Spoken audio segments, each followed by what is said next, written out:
Steve Johnson was sitting outside his wife's office at 7 p.m., waiting to end the charade of what had been their marriage.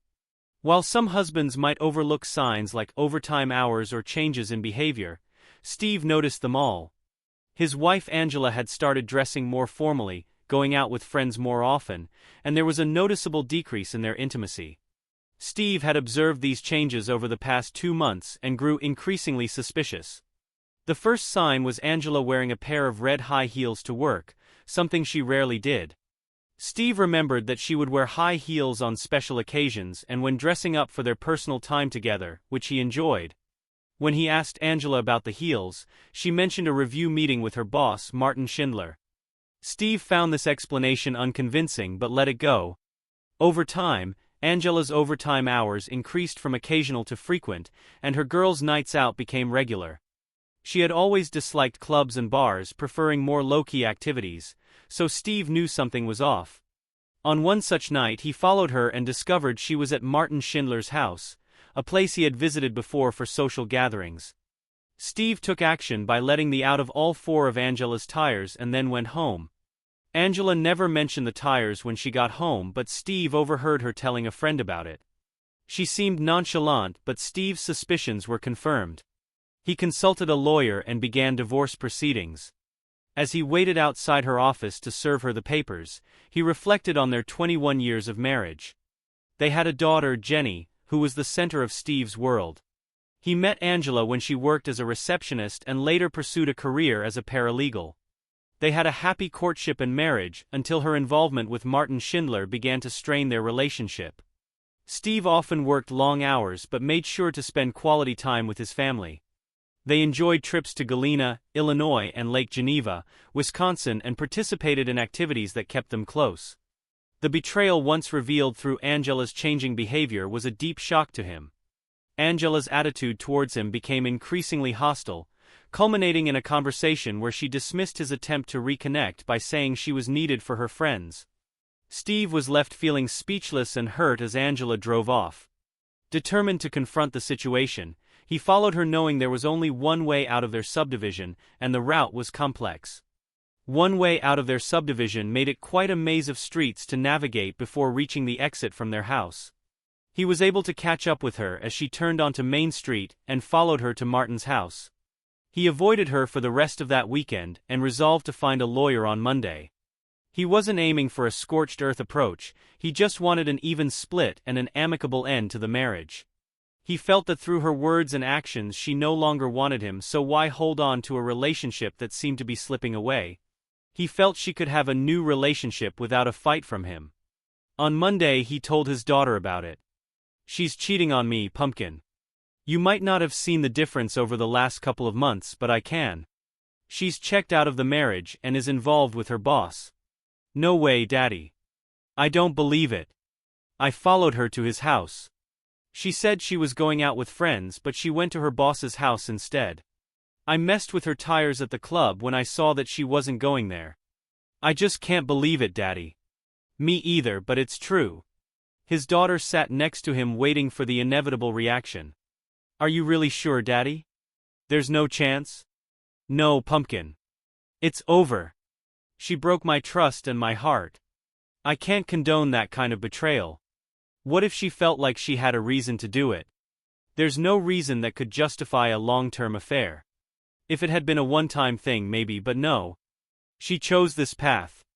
Trust is the most important thing in a relationship.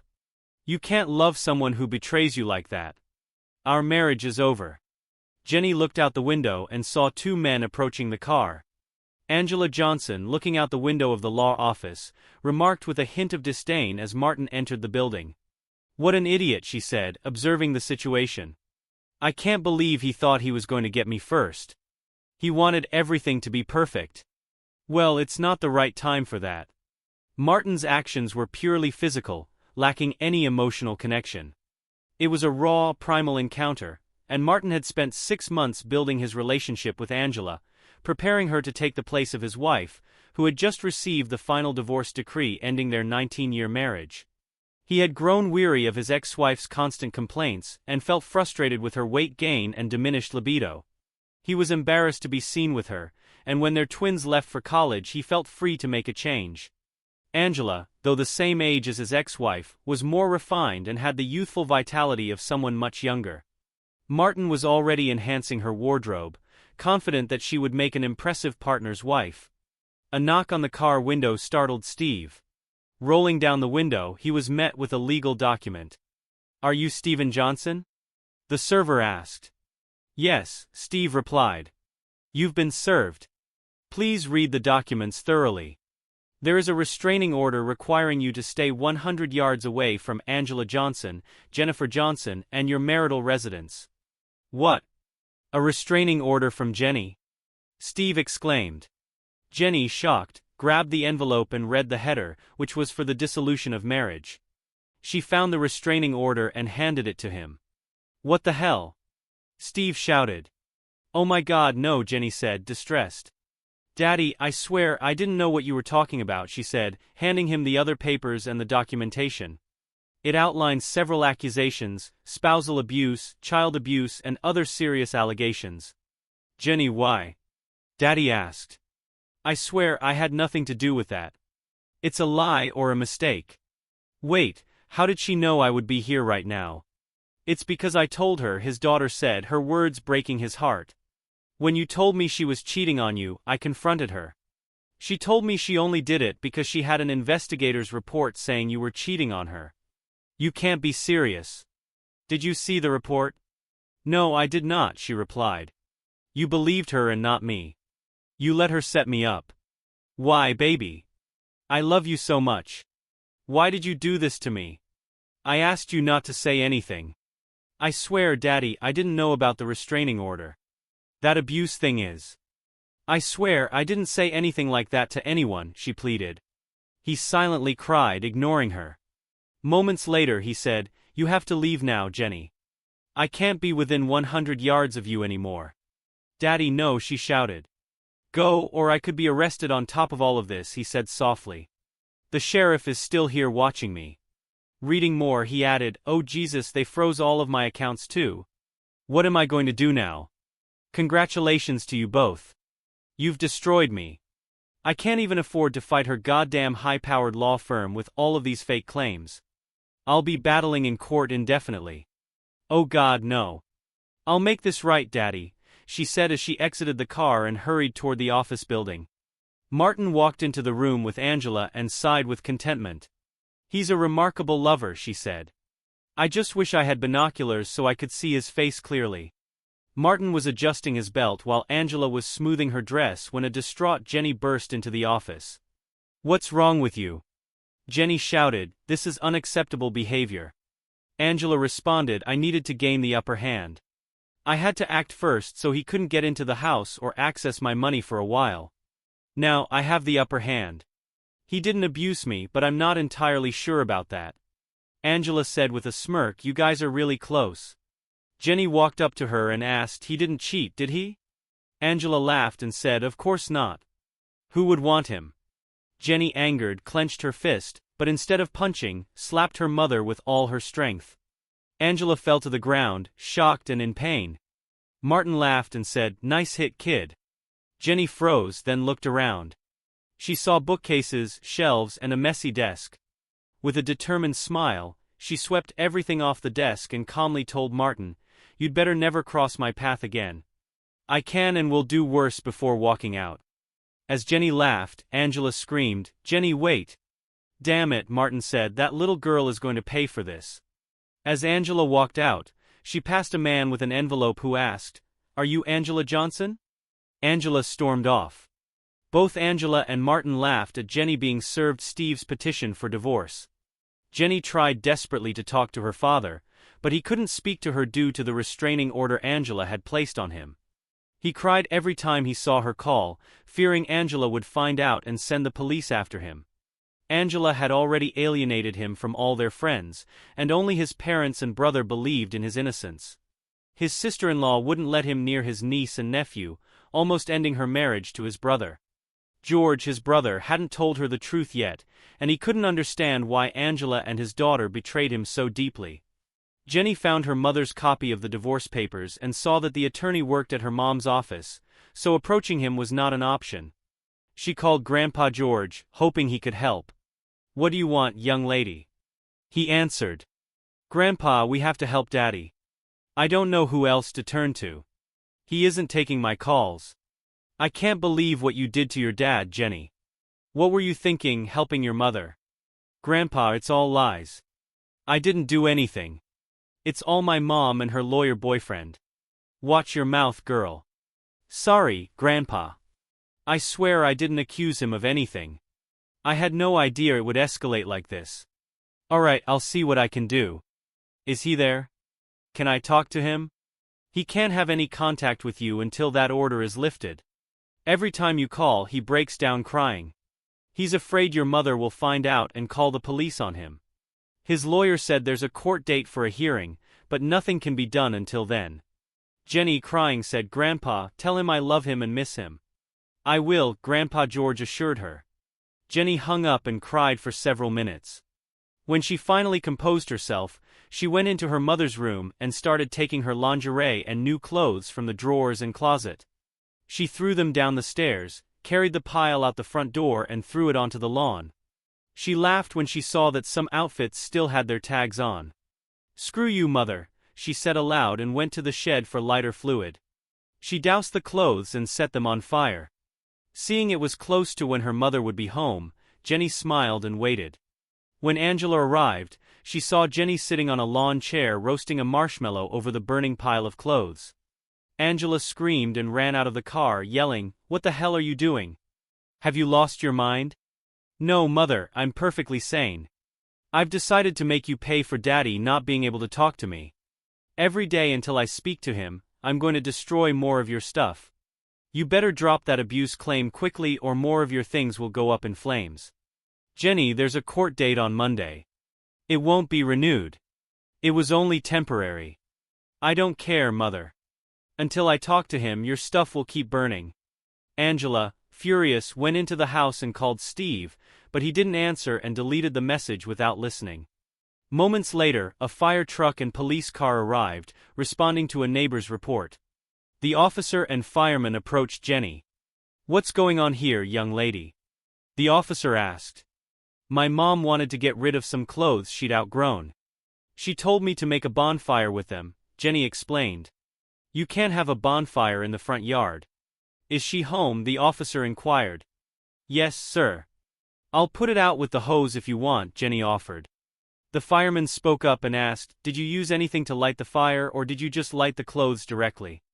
"A whole can of charcoal lighter fluid," Jenny said. "No water then?" the fireman asked. "None," Jenny replied. "We've got some sand to throw on it." The fireman nodded and started to handle the fire.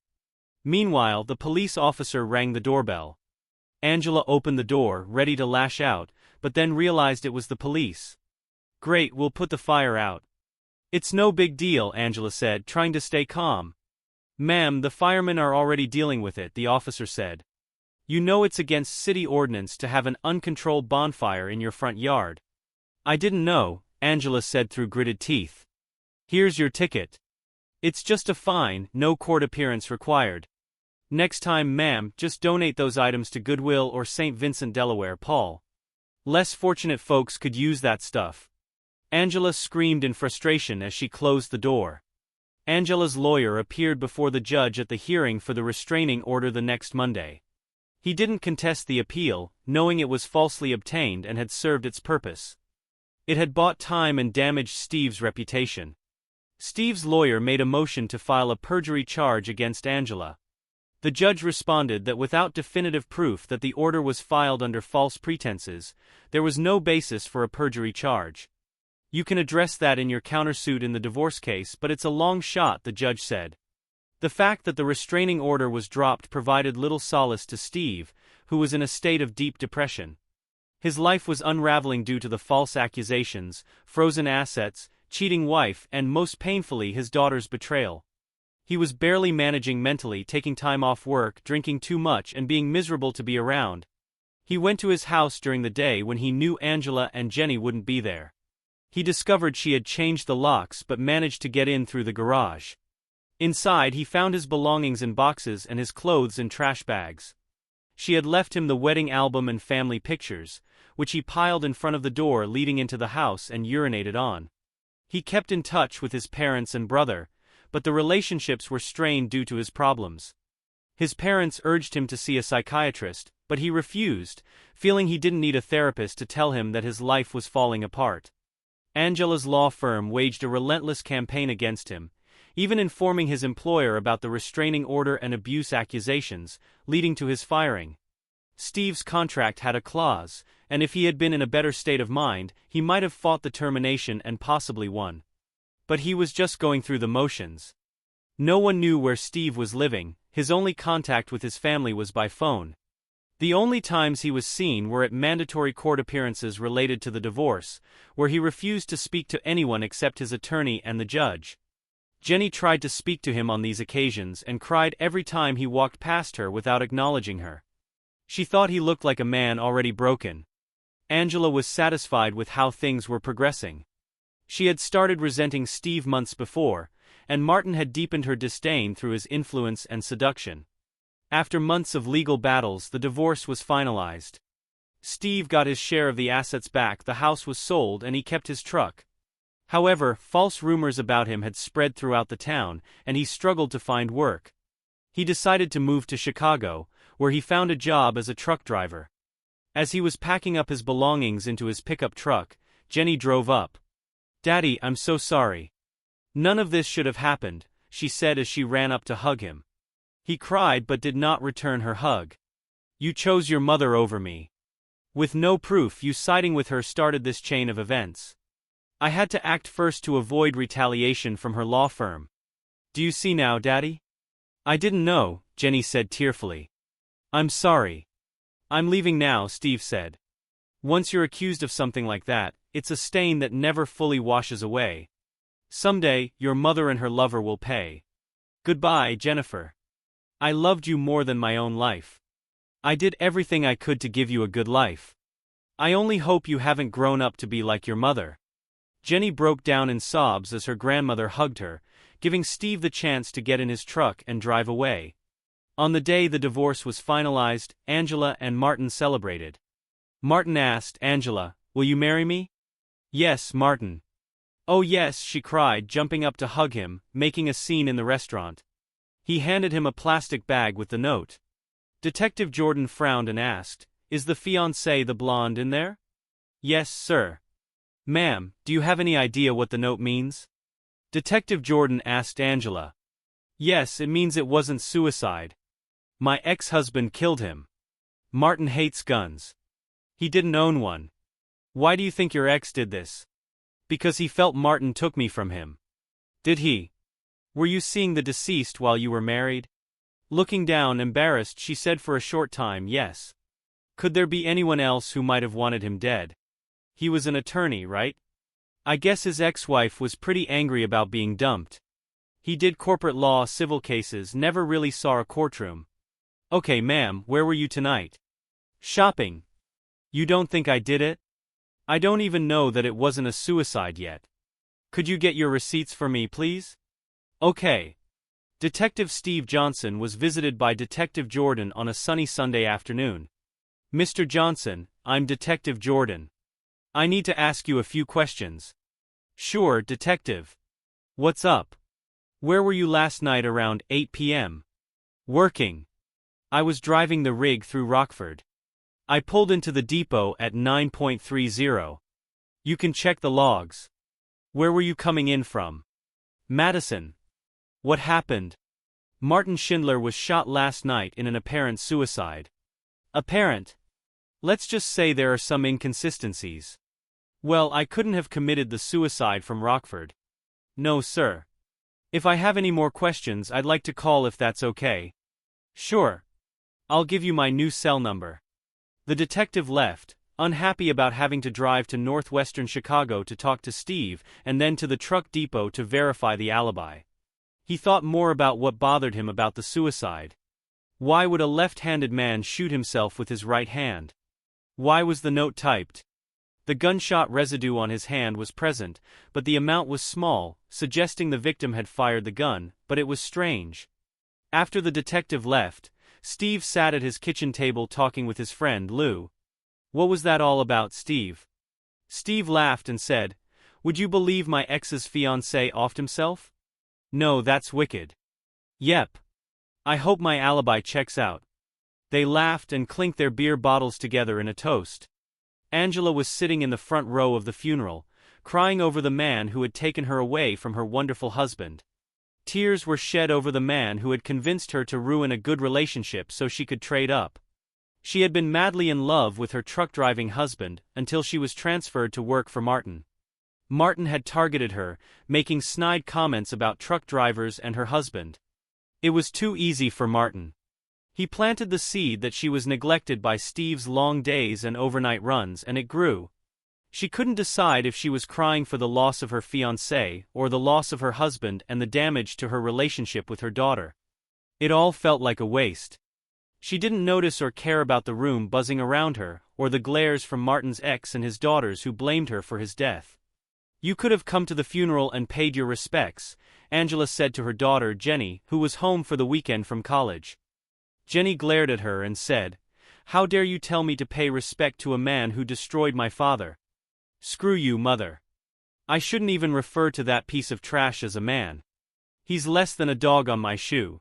She slammed the door, drove back to school in La Crosse, Wisconsin. Detective Jordan sat in a meeting with his commander, going over the lack of progress in the case. All of the suspects' alibis check out. Steve Johnson's truck tracker shows he made no stops on his way from Madison to Chicago, and the trip time was correct. The warehouse crew identified him as the driver. Angela Johnson's receipts and the surveillance cameras place her at Macy's, Victoria's Secret, and Starbucks at the time of death. Schindler's ex and her daughters were having dinner with her parents and her brother and sister-in-law for her birthday. "It was the ex's birthday?" his commander asked. "No, they were just celebrating it." "Well, I even checked out Johnson's daughter, and she was at school over 3 hours away in Wisconsin." "No chance it was suicide?" his commander asked. "It's possible. It just doesn't feel right." "Well, with no suspects, no motive, and no concrete evidence that it was even a murder, close it as a suicide." Jordan nodded and left the room, frustrated. 6 months later, Angela had Jason Davis over for dinner. It was their third date, and Angela took him to bed after a night of intimate moments. Jason went home, cracked a beard before going to bed, and sat down to check his email. As he sat at the kitchen table, the gun was put to his head and fired. The gun was placed in his hand and a note was left, the prices paid in full. Detective Jordan walked through the apartment to the kitchen. Before he could speak, the suicide note was handed to him. "Well, damn, looks like I was right about the other one. Now I just have to figure out who the hell did it," he said to the officer. "Any fingerprints, Mark?" he asked the technician.